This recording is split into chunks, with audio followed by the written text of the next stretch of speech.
Students, बिस्मिल्लाहिर्रहमानिर्रहीम। और today's topic is symbolism in the Lord of flies. तो आज के इस क्वेश्चन में हम यूज़ ऑफ सिंबल्स करेंगे जो कि लॉर्ड ऑफ फ्लाइज में विलियम गोल्डिंग ने यूज़ किए हैं। Symbolism is a device which enrich a work of art by imparting to it a wider significance and a deeper meaning. Symbolism जो है ऐसी लिटरेरी डिवाइस को कहते हैं जो किसी भी आर्ट ऑफ वर्क को, किसी भी लिटरेरी वर्क को जो है डीपर मीनिंग देती है, जिसकी वजह से उसकी अहमियत जो है मज़ीद बढ़ जाती है। The use of symbolism is a conspicuous feature of the work of some of the greatest modern writers. और मॉडर्न राइटर्स जो है ना वो सिंबलिज्म का इस्तेमाल बहुत ज़्यादा करते हैं। T S. Eliot and W B. Yeats are among the outstanding modern writers to make use of symbolic devices in their poetry. मतलब टी.एस. इलियट और डब्ल्यू येट्स की अगर आप पोइट्री को पढ़ें तो उसमें आपको बहुत से जो सिंबॉलिक डिवाइसेस है ना वो आपको देखने को मिलेंगी। In the genre of novel Joseph Conrad, Virginia Woolf, Hemingway and William Golding make a notable use of symbolism. और जब अगर आप नावल की फ़िक्शन की बात करें तो नावल की वर्ल्ड में जो है सिंबलिज्म का सबसे ज़्यादा इस्तेमाल जोसेफ कॉनराड ने किया है, वर्जीनिया वुल्फ ने किया है, हेमिंग्वे और विलियम गोल्डिंग ने किया है। Golding embarked on his first and foremost novel Lord of flies इन 1954 कि उसने इस नावल को जो था 1954 में जो था लिखा था। इन this novel Golding makes an ample use of symbols of various kind. मतलब उसने मुख्तलिफ़ किस्म के जो हैं सिम्बल्स इस्तेमाल किए हैं। Some of which are possessed of universal and profound meaning. और कुछ उनमें से ऐसे हैं जो कि यूनिवर्सल मतलब आलमी जो है अहमियत रखते हैं और मतलब रखते हैं, as he himself claims. The theme of the novel is an attempt to trace the defect of society back to the defects of human nature. कि इस नावल का थीम ये है कि वो ये ट्रेस करना चाहता था कि सोसाइटी में या इंसानों में जो डिफेक्ट, इंसानों के नेचर में जो डिफेक्ट्स, जो इवल्स पाई जाती हैं उनको बयान करे। The moral is that the shape of society must depend on the ethical nature of the individual and not on any political system. और अखलाकियात ये हैं कि यानी किसी भी सोसाइटी की जो शेप है या उसका जो ढांचा है ना वो उसके इथिकल नेचर पे, मतलब उसके मजहबी अकायद पे जो है डिपेंड करना चाहिए, बजाय इसके कि वो वहाँ के सियासी निज़ाम पे जो है डिपेंड करे। The book is symbolic in nature depicting the symbolic life of the children on the island. और ये पूरी बुक जो है, पूरा नावल जो है सिम्बॉलिक नेचर का है, क्योंकि इसमें बच्चे जो आइलैंड पे लड़के थे उनकी ज़िंदगी को सिम्बॉलिकली जो है बयान किया गया है। The most striking symbol of the novel is the island. तो सबसे ज़्यादा जो इस्तेमाल होने वाला सिंबल जो है इसमें वो आइलैंड है, जजीरा है। The island is a metaphor for human condition. जो आइलैंड है वो इंसानी हालत के लिए बयान किया गया है। Lord of Flies revolves around the theological truism, यानी थियोलॉजिकल कहते हैं जो दीनियात से मुतलिक हो, किसी दीन से मुतलिक हो, किसी मज़हब से मुतलिक हो। तो ये उसकी रियलिस्टिकली को रियलिज़म को बयान करता है। Man is fallen due to his original sin. कि इंसान, यानी मज़हब में ये बात है ना कि इंसान जो था अपने ओरिजिनल सीन, कौन सा ओरिजिनल सीन है, मैंने आपको पिछले क्वेश्चन में भी बताया था कि यानी एडम और ईव का जो गुनाह था कि इंसान जो है इस दुनिया में ओरिजिनल सीन के साथ पैदा होता है। And redemption of man is impossible when sin is ineradicable. और इंसान जो है वो इंसान की रिडेम्पशन या उसकी इंसान की फलाह या निजात तभी मुमकिन है जब वो इस गुनाह से निजात हासिल कर ले। Men's nature is sinful and he state is perilous. कि इंसान की जो नेचर में जो है ना गुनाह पाए जाते हैं, इंसान की नेचर में भी बदी पाई जाती है। In Lord of Flies Golding reverses the conventional school boy tale. तो वो एक रवायती अंदाज में एक लड़कों की कहानी बयान करता है। The coral island by R M. Ballantyne. He reserves the conventional tale of the boys marooned on an island putting above a good show. अब उसने जो है वो ये जो स्टोरी है ना the coral island by R M. Ballantyne, तो उससे जो है वो अपने ये पॉइंट ऑफ व्यू लेके जो है ना उसने एक कहानी बयान की है लड़कों की आइलैंड के बारे में द लॉर्ड ऑफ फ्लाइज में।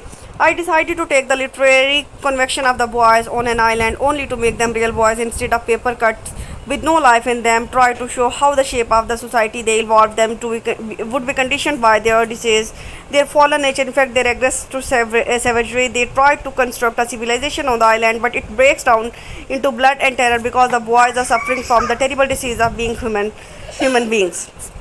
तो ये वही सारी स्टोरी है कि वो लड़कों की कहानी को बयान करता है जो कि वहाँ पे आइलैंड पे जो है वो मुख्तलिफ हालात का सामना करते हैं और वो किस तरह से, कुछ अच्छे करैक्टर होते हैं, कुछ बुरे होते हैं, और किस तरह से यानी वो जहालत का और जो है तहजीब का जो है ना कन्फ्लिक्ट चल रहा होता है। The island has an elusive quality. Elusive कहते हैं यानी जो कि किसी भी शक शुबा से जो है ना ऊपर हो। And the four main character present four elements है, मतलब चार करेक्टर जो है वो चार मुख्तलिफ नेचर्स को, मुख्तलिफ करेक्टर्स को, मुख्तलिफ सिम्बल्स को रिप्रेजेंट करते हैं। Piggy is associated with fire. Piggy जो है उसका ताल्लुक आग से है। जैक विद अर्थ, जैक का ज़मीन से है। वायलेंट एंड ब्लडी क्योंकि वो जो है बहुत ज़्यादा जालिम जो है खूनख्वार होता है।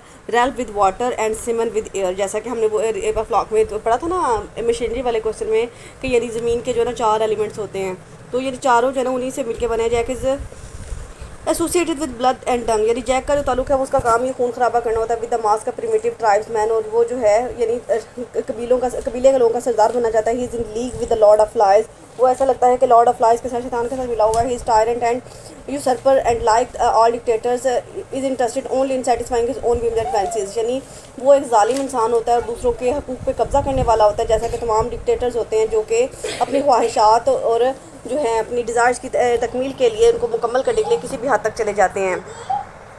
रल्फ is the voice of sanity in the realm of bestiality. अब रल्फ जो है वो थोड़ा डिफरेंट करेक्टर है, उसमें जो है कुछ थोड़ी बहुत सैनिटी मैडनेस पाई जाती है। ही स्टैंड फॉर डेमोक्रेसी, डेमोक्रेसी कहते हैं जमहूरियत को, पीस अमन को, एंड लव मोहब्बत को, for rules and laws of civilise society, यानी उसके अंदर जो है अपने एक महज़ब तहजीब याफ्ता मुआशरा कायम करना चाहता है। उसके अंदर रूल्स रेगुलेशन, अमन मोहब्बत और डेमोक्रेसी पाई जाती है। His conch signifies the call to duty, उसकी कॉन्च जो है वो सिम्बोलिज्म होती है कि ड्यूटी के लिए कोई अपना फ़र्ज़ किस तरह अदा करता है। And right of free speech.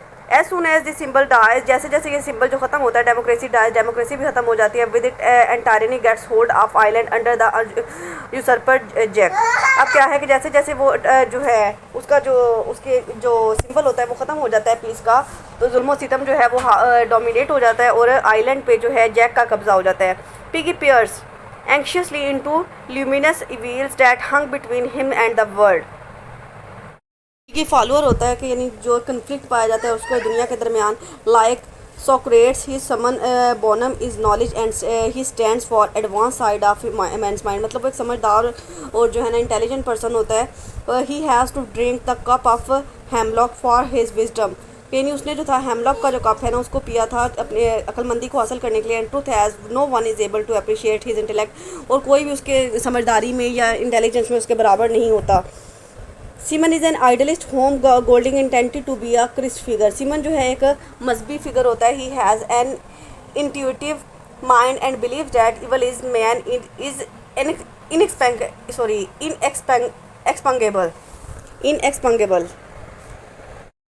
उसके पास एक अच्छा जहन होता है और वो ये जो वर्ड है ना इनएक्सपेंगेबल, उसका मतलब होता है कि जिसको मिटाया ना जा सके। तो वो ये मानता है कि यानी बुराई को इस ज़माने से ख़त्म नहीं किया जा सकता। He is a spiritual quester and indeed and a knight of old legend searching for the holy grail through this wasteland, यानी इस वेस्टलैंड पे या उस आइलैंड पे जो है ना एक नाइट का रोल प्ले कर रहा होता है और जो कि उनकी रूहानी जो है वो इस्लाह करना चाहता है। It is he who discovers the truth about the beast, यही वो इंसान होता है जो कि बीस्ट के बारे में सच्चाई जो है वो सबके सामने लाता है। And is killed for the sake of truth like Christ, और क्रिस्ट की तरह सच की खातिर जो है अपनी जान दे बैठते हैं।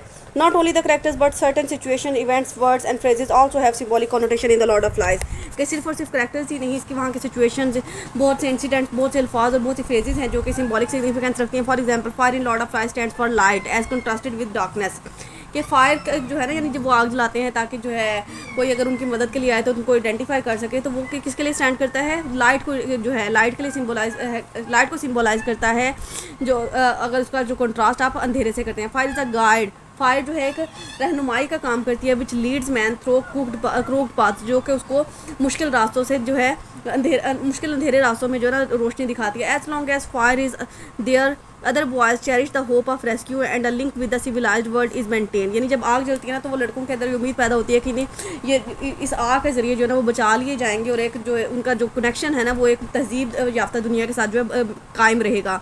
As the fire extinguishes they turn savages and darkness engulfs their souls, अब जैसे जैसे आग जो है वो बुझती जाती है और उन वो जो है ना बारबरिज्म की तरफ जो है जहालत की तरफ, खूनख्वारी की तरफ जो है ना बढ़ते जाते हैं और डार्कनेस की तरफ जो है वो जाते जाते हैं।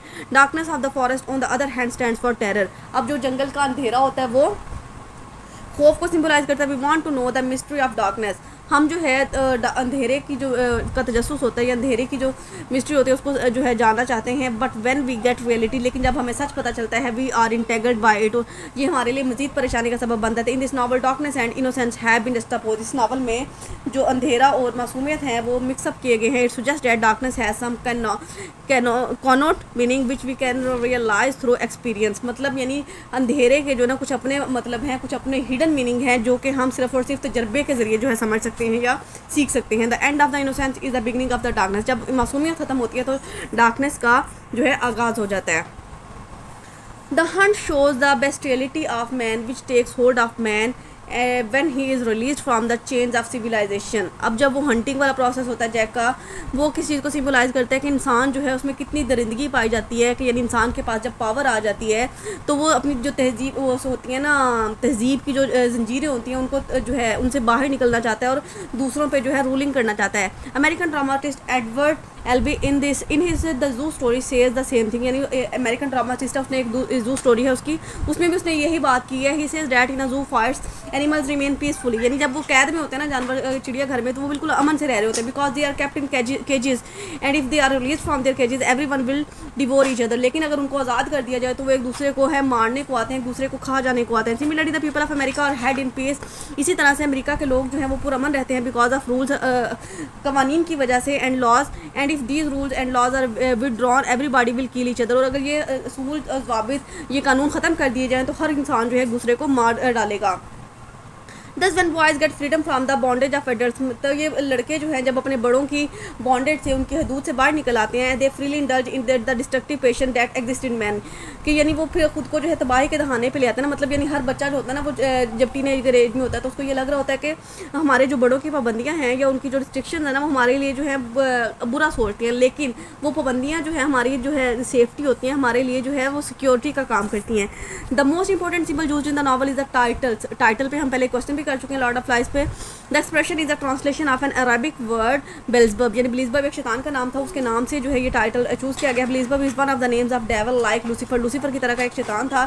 Bye placing a pig's head on a stick, उसने क्या किया था कि यानी एक पिग का जो सर था वो एक छड़ी पे लटका के, and there for attracting a huge mass of flies और एज इट रॉट्स, और उसने जो था बहुत से लोगों को खौफजदा किया था। We get a symbol of something repulsive and evil, यानी ये एक बुरा करैक्टर होता है और इससे जो है रिपल्सिव, यानी जिससे आपको नफरत हो। Evil comes from the come from within and only Simon fully grasps, यानी वो ये जो है गोल्डिंग कहता है कि बुराई जो है इंसान के अपने अंदर होती है और सिर्फ ये सीमन ही होता है जो इस बात पे जो है पूरा उतरता है, स्टैंडर्ड पे पूरा होता है। The more the boys are enamoured by evil the more they drift away from the sanity and civilisation, यानी वो जो लड़के होते हैं जितना बुराई के करीब जाते हैं उतना वो तहजीब से दूर जाते हैं। Ultimately they are fully integrated by the forces of civil, और खता का एक वक्त ये आता है कि वो जब मुकम्मल तौर पर बुराई के शिकंजों में फंस चुके होते हैं, and become mayor flies and destructive beings, और जो है खुद को तबाह कर बैठते हैं। Thus if we interpret the novel symbolically, तो अगर हम इस नावल को सिम्बॉलिकली समझे, it reveals layers within the layers of meaning and it elevates it from a mere fable to a great modern novel concerned with human psychology and condition of man when he becomes bereft of guidance from within and from without। तो ये अगर इस novel को आप symbolically study करें तो हमें पता चलता है कि ये नावल सिर्फ एक स्टोरी नहीं है, इसके लेवल बाय लेवल जो है बहुत इनर लेवल पे बहुत ज़्यादा मीनिंग्स पाए जाते हैं, कि ये एक मॉडर्न एक कहानी का काम ही नहीं करता है, एक ऐसा मॉडर्न नावल है जो इसमें इंसानी साइकोलॉजी को, उसकी इवल और वॉइस की जो इवल और विर्चू की जो कंडीशंस होती हैं, उसके अंदर के जो कन्फ्लिक्ट होते हैं ना उनको बहुत अच्छी तरह से अंदरूनी तौर पे भी और एक्सटर्नली भी इस नावल में विलियम गोल्डिंग ने इसको बयान किया है। ये था हमारा सिंबलिज्म का क्वेश्चन। आई होप सो कि आपको समझ आ गया। If you find any ambiguity you may ask me freely. अल्लाह हाफिज़।